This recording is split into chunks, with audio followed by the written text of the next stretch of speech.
রাতের খাবারকে কী বলে, ডিনার বলে তো? চিকেন বিরিয়ানি।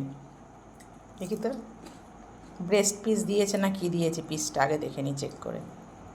এই যে, আর এই যে আমার কর্তা আলু বিরিয়ানি, চিকেন খায় না, আর ডিম দেবো, ডিম গা কাচিয়ে কাচিয়ে দিয়েছি, মানে কেটে রান্না করলে না বেরিয়ে যায়। একটা আলু দিতে পারতো তোমাকে, বলতে পারতে আলু বিরিয়ানি, তা আবার একটা আলু, ব্যাপারটা কি? কারণ কি আমরা খেতে পারবো না 2 প্যাকেট, এটা থাকবে মনে হচ্ছে। কাঁচা লঙ্কাটা কোথায় গেল? ও চাপা পড়ে গেছে।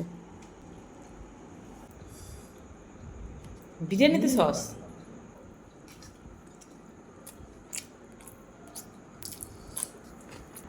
আমার আবার মাটন বিরিয়ানি ভালো লাগে না, চিকেন বিরিয়ানি ভালো লাগে।